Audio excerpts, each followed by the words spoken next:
Kính thưa quý đồng hương trong và ngoài nước, gần đây dư luận xôn xao về vấn đề ông Võ Hoàng Yên. Chúng tôi là những người đã tổ chức mời ông Võ Hoàng Yên về Edmonton, cũng như những cái cộng đồng khác ở hải ngoại. Chúng tôi mời ông ấy về đây chỉ nhằm một mục đích là hy vọng giúp được những người bệnh tại địa phương mình hoặc là những nơi xa gần. Thật ra chúng tôi không có nghĩ là mình phải lên tiếng, nhưng vì gần đây có những tiếng không hay về thầy Thích Pháp Hòa, chúng tôi cảm thấy mình phải có bổn phận nói lên để tránh những cái tiếng không hay cho thầy Thích Pháp Hòa. Trong ban tổ chức chúng tôi có một người mời được ông Võ Hoàng Yên về đây, nhưng ông Võ Hoàng Yên phải về trước khi ông đi đến Edmonton thì ông Võ Hoàng Yên có nói là phải về chùa. Chính vậy chúng tôi có đến gặp thầy Pháp Hòa và yêu cầu cũng như là hỏi thầy để thầy đứng ra hỗ trợ về vấn đề tinh thần và cho mượn chỗ. Và thầy Pháp Hòa hoàn toàn không phải là người tổ chức. Hôm nay ban tổ chức chúng tôi đến đây mời thầy để có cuộc nói chuyện hôm nay, để hy vọng rằng không có những lời không hay về thầy. Thưa thầy, con mời thầy. Yeah. Xin giới thiệu với anh chị và các bạn mẫu kính khẩu trang thời thượng năm 2021 được sử dụng nhiều nhất và gia công trực tiếp tại Mỹ. Kính thưa quý đồng hương trong và ngoài nước, thì nãy giờ những gì một trong 5 anh trong ban tổ chức vừa trình bày là đúng sự thật như vậy. Thì chúng tôi được Pháp Hòa được cái duyên là gặp ông Võ Hoàng Yên ở tại Mỹ trước đó một thời gian, chắc khoảng trên dưới 1 năm. Thì qua khoảng 20 phút, nửa tiếng gì đó, chào hỏi với nhau, ngồi nói chuyện ở tại một ngôi chùa bên Mỹ. Thì lúc đó là mọi người đã đến, những cái tiểu bang khác đến và ngủ ngoài sân chùa rất là đông, chờ ngày mai để được chữa bệnh. Thì khi mà cáo từ ra về thì thầy thấy Pháp Hòa không có được khỏe cái đường bao tử, cho nên thầy có muốn là giúp chấn một vài cái ngay cái bao tử, và thầy hẹn ngày mai trở lại. Thì xin thưa là lúc đó Pháp Hòa quá bận, và hơn nữa nghĩ rằng bệnh này thì làm sao mà chỉ 1-2 lần mà chữa được, nếu có hết cũng phải một thời gian rất dài. Cho nên rồi từ chối, không có đến trở lại. Kể sau lần gặp đó thì không có cái cơ duyên nào liên lạc nữa, nhưng mà trong lòng thật tình thì cũng nghĩ rằng nếu mà được cái cơ hội nào mời thầy về đây để giúp cho đồng bào ở đây, cũng như các vùng phụ cận mà chữa được bệnh, mà nếu may mắn ai mà được hết bệnh thì cũng là cái phước cho người bệnh, mà cũng là mình làm được một cái việc phước. Thì có một ngày nọ, đầu khoảng tháng 3 2017, thì mấy anh em đây chạy lên chùa nói là tụi con mời được thầy Võ Hoàng Yên rồi, mà bây giờ thì muốn nhờ thầy đứng ra làm người lãnh đạo tinh thần cố vấn cho công việc này. Thật ra Pháp Hòa với mấy anh em ở đây là cỡ với nhau. Thì Pháp Hòa quý mấy anh là những anh, mình nói theo ngoài đời là anh em, vì tuổi tác thì mấy anh lớn hơn Pháp Hòa một vài tuổi, và thật ra đều biết nhau từ nhỏ ở đây hết, từ thời còn trẻ. Lớn lên thì Pháp Hòa đi tu, các anh thì có gia đình, và những anh em ở đây đều là những người có công ăn việc làm, có cơ sở làm việc hết. Mình quý cái tấm lòng. Mấy ảnh thì ít đi chùa, nhưng mà có cái tấm lòng nhân ái từ thiện. Rồi giờ lên đây nhờ mình thì thôi cũng tốt. Thứ nhất là các anh em trẻ mà có tấm lòng như vậy thì rất quý. Nhưng Pháp Hòa có nói là Pháp Hòa bận công việc, đã lên chương trình rồi thì không thể hủy. Thì mấy anh nói không sao, thầy chỉ là tinh thần cố vấn thôi, còn mọi việc mấy anh em lo. Và khi đó Pháp Hòa mấy anh em năn nỉ ở lại một ngày, thì Pháp Hòa delay chuyến bay ở lại để tiếp thầy Hoàng Yên trong cái ngày khai mạc, cũng như là ăn một bữa cơm với thầy.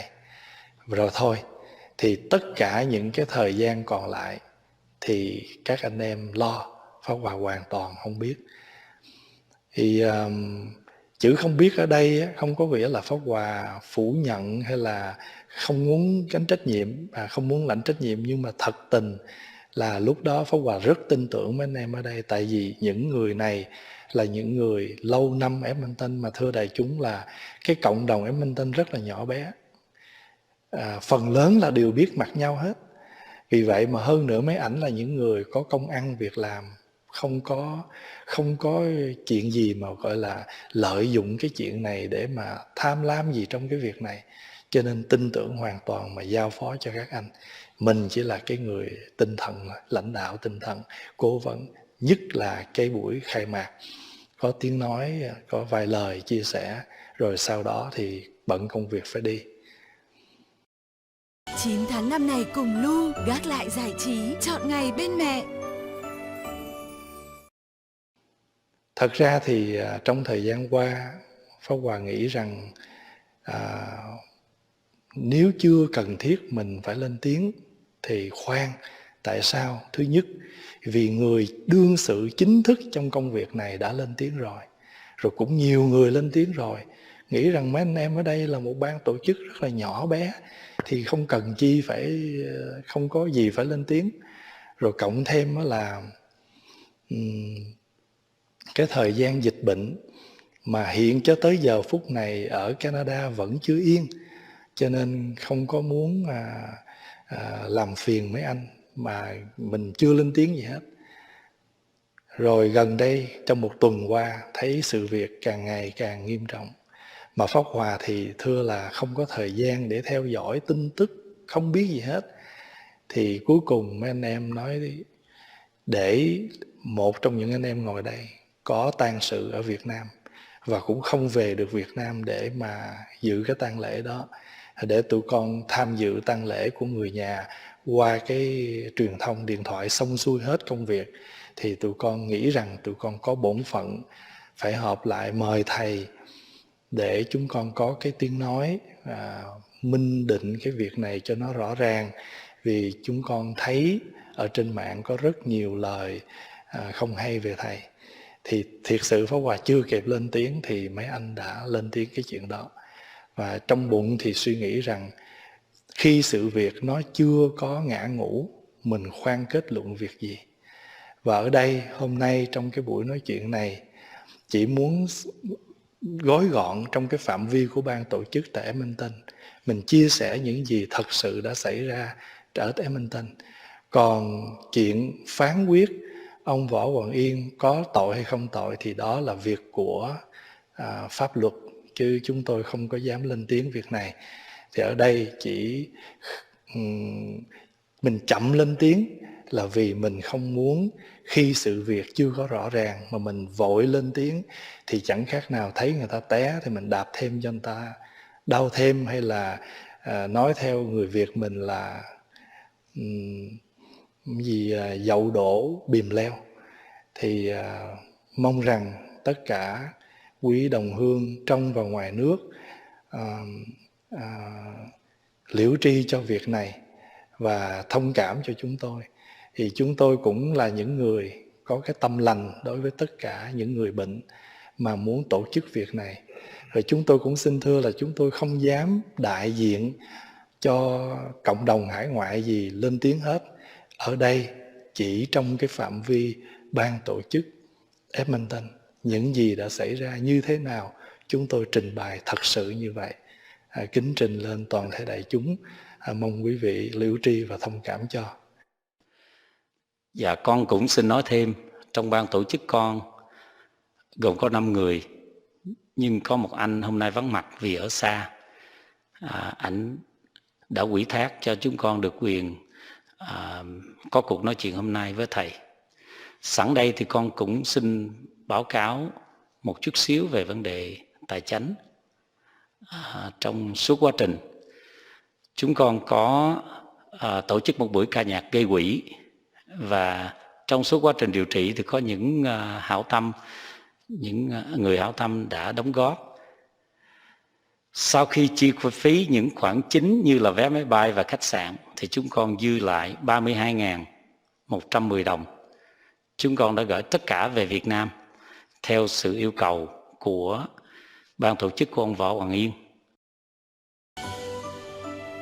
Lu, phiên bản đặc biệt mừng ngày của mẹ, mua ngay. Sau đó thì tụi con được nhận báo cáo trở lại là số tiền đó đã cho quà cho người nghèo và xây được 5 căn nhà tình thương và ở Bình Thuận. Và chúng con chỉ biết như vậy thôi. Và từ đó trở đi chúng con không hỏi gì đến nữa, là bởi vì tất cả đều là làm từ thiện. Tất cả những việc chúng con làm cũng vì một mục đích duy nhất, là vì đồng bào đồng hương chúng ta, và hy vọng những người có bệnh nan y nếu may mắn thì được trị. Cái đó là tất cả những quyết tâm của chúng con. Kính thưa thầy, con cũng đại diện ban tổ chức, con cũng phải có lời xin lỗi đến thầy vì thương chúng con mà thầy phải bị những cái lời không hay. Và kính thưa quý đồng bào đồng hương, ban tổ chức chúng tôi cũng có lời cảm ơn tất cả những đồng hương đã tin tưởng và giúp đỡ chúng tôi vào cái thời điểm đó, để chúng tôi được phát tâm làm từ thiện vào thời điểm đó. Và một lần cuối cùng chúng tôi cũng xin cảm ơn tất cả đồng bào đồng hương đã lắng nghe buổi nói chuyện hôm nay. Xin thành thật cảm ơn. Kính thưa quý anh em trong ban tổ chức, trước hết là Pháp Hòa cũng xin cảm ơn mấy anh em đã liên lạc và muốn có buổi nói chuyện này để làm sáng tỏ sự việc, để Pháp Hòa không bị hiểu lầm. Thật ra thì cái đó cũng là một tấm lòng của mấy anh em. Nhưng mấy anh em cũng biết là xưa giờ chúng ta sinh hoạt ở trong cộng đồng Edmonton này, chúng ta đều biết nhau rất nhiều và rất quý nhau trong cái tinh thần những người đồng hương xa quê. Và đồng thời Pháp Hòa luôn luôn khuyến khích các anh em trẻ làm việc thiện. Cho nên khi thấy mấy anh em hướng tâm về làm việc thiện thì Pháp Hòa rất mừng và sẵn sàng nâng đỡ, chia sẻ những gì mình có thể làm được trong phương diện tinh thần. Tất cả những sự việc hôm nay đã xảy ra đều là những gì mà chúng ta không bao giờ ngờ tới được. Thì hôm nay Pháp Hòa cũng như các anh em có mặt để chia sẻ buổi nói chuyện này. Và một lần nữa xin phép thay mặt tất cả quý anh em trong ban tổ chức. Xin giới thiệu với anh chị và các bạn mẫu kính khẩu trang thời thượng năm 2021 được sử dụng nhiều nhất và gia công trực tiếp tại Mỹ. Những người mà chính trong ban tổ chức và những người phụ trong ban tổ chức có lời cảm ơn đến tất cả quý đồng hương xa gần đã tin tưởng ban tổ chức vào thời điểm đó. Và cũng như xin lỗi đến tất cả quý vị nếu những gì mà chúng tôi làm mà quý vị không hoan hỷ thì xin quý vị hoan hỷ cho, vì đây đều là những gì mà mình chỉ có cái tâm lành mà mình hoàn toàn không biết cái sự thật nó như thế nào. Thì thôi hôm nay tất cả những gì đúng sai thì chúng ta chờ pháp luật sẽ giải quyết. Còn ở đây chúng tôi chỉ muốn chia sẻ những gì sự thật đã xảy ra trong ban tổ chức ở Edmonton. Kính cảm ơn tất cả quý vị đã lắng nghe và chúc tất cả quý vị và gia đình luôn luôn được an vui hạnh phúc.